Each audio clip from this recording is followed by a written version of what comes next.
আমাদেরকে পরিমাণে বেশি করতে বলেন নাই। আল্লাহ যা নির্ধারণ করে দিয়েছেন সেটাকে সুন্দরভাবে, উত্তম রূপে, ভালোভাবে করতে বলেছেন। পরিমাণের বিষয়ে আল্লাহ তাআলা এত গুরুত্ব আরোপ করেন নাই। যেমন সূরা মুলক আল্লাহ রাব্বুল আলামিন আমাদের জীবনের উদ্দেশ্য বলতে গিয়ে, বাতলাতে গিয়ে বলেছেন, আল্লাযী খালাকাল মাউতা ওয়াল হায়াতা লিয়াবলুয়াকুম আইয়ুকুম আহসানু আমালা। আল্লাহ বলেন নাই আইয়ুকুম আকসারু আমালা, তোমাদের মধ্যে কে বেশি আমল করে এটা আমি দেখতে চাই, এই জন্য তোমাদেরকে দুনিয়াতে পাঠাইছি। আল্লাহ সেটা বলেন নাই। কে সর্বোত্তম আমল করে, সবচেয়ে কোয়ালিটিফুল আমল করে, কার নামাজ কত সুন্দর, কে মুসলমান হিসেবে কত ভালো, আল্লাহ তাআলা সেটা দেখতে চান, সেটা প্রমাণ করতে চান। আল্লাহ জানেন সবকিছু। মোহতারাম হাজরিন, আমাদের আমলের কোয়ালিটি আল্লাহ তাআলা চান, কোয়ান্টিটি মুখ্য না। সব সময় বেশিরভাগ ক্ষেত্রে কোয়ালিটি হলো মূল। কিন্তু একটা আমল আছে যে আমলটার কোয়ালিটি তো ভালো হতেই হবে সব আমলের মতো, পাশাপাশি কোয়ান্টিটিটাও আল্লাহ তাআলা চান বান্দা বেশি পরিমাণে করুক। কারণ বান্দার সাথে আল্লাহর যে একটা সম্পর্ক ঈমান আনার ফলে হয়েছে, এই সম্পর্কটা মোবাইলের নেটওয়ার্কের মতো। মোবাইলের নেটওয়ার্কের সাথে তুলনা করা যায়, উপমা দেয়া যায়, দৃষ্টান্ত দেয়া যায়। আপনার মোবাইলের যে সিম আপনার সেটে আছে, টাওয়ারের সাথে এই সিমের কানেকশন যত ভালো হবে তত এটা ব্যবহার করে আপনি শান্তি পাবেন, কথা বলে শান্তি পাবেন, কল করতে আপনার কোনো ডিস্টার্ব হবে না, কল কেটে যাবে না, কথা কেটে যাবে না, কথা স্মুথলি বলতে পারবেন। যত বেশি টাওয়ারের সাথে এই সিমের নেটওয়ার্কটার কানেকশন মজবুত থাকবে। আমরা সবাই আমাদের রব হিসাবে আমাদের মালিককে, আরশ আজিমের মালিককে স্বীকার করে নিয়েছি। সেই স্বীকৃতির ফলে আল্লাহর সাথে বান্দা হিসাবে আমাদের কানেকশন প্রতি মুহূর্তে যেন থাকে। এই জন্য প্রিয় নবী সাল্লাল্লাহু আলাইহি সাল্লাম প্রতিটা পদে পদে, প্রতিটা কাজে কাজে, প্রতিটা মুহূর্তে মুহূর্তে আমাদেরকে জিকির শিক্ষা দিয়েছেন, দোয়া শিক্ষা দিয়েছেন। ইমানদারের জীবনে এমন একটি পদক্ষেপও নাই, এমন একটি কাজও নাই যেই কাজে কোনো না কোনো দোয়া নবী করিম সাল্লাল্লাহু আলাইহি সাল্লাম শিক্ষা দেন নাই, এমন কোনো কাজ নাই।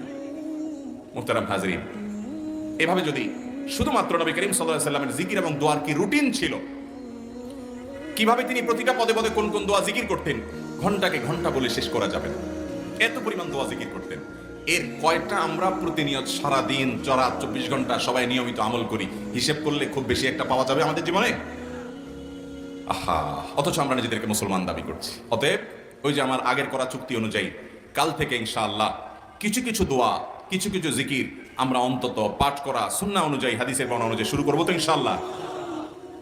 আল্লামা ইবনে সাদি রাহিমাহুল্লাহ, বিশ্ববিখ্যাত মুফাসসির, তাফসীর ইবনে সাদির লেখক, তিনি বলেছেন কোরআন এবং হাদিসে যত দোয়া, যত জিকির আছে পরিমাণে এত বেশি যে সবগুলো অনুযায়ী আমল, এটা খুব সহজ কাজ না। আমি চেষ্টা করেছি কোরআন হাদিসে যত দোয়া আছে, জিকির আছে, এগুলোর জিস্ট এবং নির্যাসটা বের করে আনা। তো আমি কোরআন হাদিস অনুসন্ধান করে ঘেটে দেখলাম 6টা দোয়া এবং জিকির আছে, যেই দোয়া জিকির গুলো কোরআন হাদিসে বর্ণিত সকল দোয়া জিকিরের খোলাসা, সারমর্ম এবং নির্যাস। এই 6টাকে যদি কোনো মুসলমান নিয়মিত আঁকড়ে ধরে, তাহলে কোরআন এবং হাদিসের যত দোয়া এবং জিকির আছে কেমন যেন তার নির্যাসটা নিয়মিত সে আমল করবে। বলবো সেগুলা? এই 6টা দোয়া এবং জিকিরের মধ্যে সর্বপ্রথম হলো নবী করিম সাল্লাল্লাহু আলাইহি সাল্লামের প্রতি দরুদ প্রেরণ করা। নবীজি সাল্লাল্লাহু আলাইহি সাল্লামের প্রতি দরুদ প্রেরণ করার আমল এরকম আমল, আপনি যদি সারাদিনে শুধুমাত্র নবীজির প্রতি দরুদ প্রেরণ করার আমলটাই জিকির হিসাবে সবচেয়ে বেশি করেন, দোয়া হিসাবে যদি এটাই আপনি সারাদিন করতে থাকেন, তো আপনার জন্য যথেষ্ট হবে। আল্লাহর কাছে আর কিছু না চাইলেও চলবে, আর কিছু না চাইলেও চলবে। দুরুদ মানে হলো নবীজির জন্য দোয়া করা। ভাই, আল্লাহ তার হাবিবকে রহম করবেন, আপনার আমার দোয়ার দিকে আল্লাহর তাকানোর কোনো ঠেকা আছে?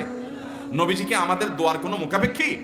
কিন্তু আমরা তার জন্য দোয়া করলে ওই চান্সে আল্লাহ তাআলা আমাদের প্রতি অনুগ্রহ করবেন। একবার না, আপনি নবীজির প্রতি একবার রহমতের দোয়া করবেন, একবার দুরূদ পাঠ করবেন, মান সাল্লা আলাইয়া মাররাতান সাল্লাল্লাহু আলাইহি আশরা। নবীজি সাল্লাল্লাহু আলাইহি সাল্লাম বলেছেন, একবার আমার জন্য তোমরা দোয়া করলে, আমার প্রতি দুরূদ পাঠ করলে, আল্লাহ তাআলা তোমাদের জীবনে 10 বার 10 জায়গায় 10 টাইমস তোমাদের উপর আল্লাহ তাআলা অনুগ্রহ করবেন।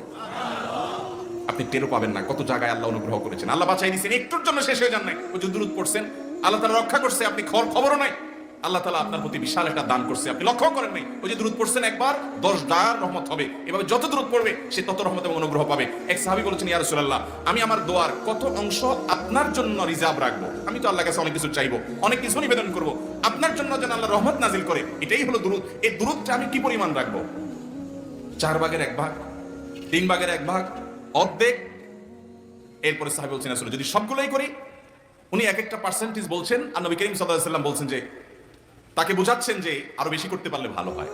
তো সাহাবী বাড়াইতে বাড়াইতে শেষ পর্যন্ত বলেন যে আমার দোয়া যদি সবগুলো আপনার জন্য করি, আমি যদি আর কোনো দোয়া না করি শুধু আপনার জন্যই দোয়া করি, নবী করিম সাল্লাল্লাহু আলাইহি সাল্লাম তাকে সুসংবাদ দিলেন যে তাহলে তোমার আর কোনো সমস্যা থাকবে না, সব সমস্যা দূর হয়ে যাবে, তোমার কোনো পেরেশানি থাকবে না।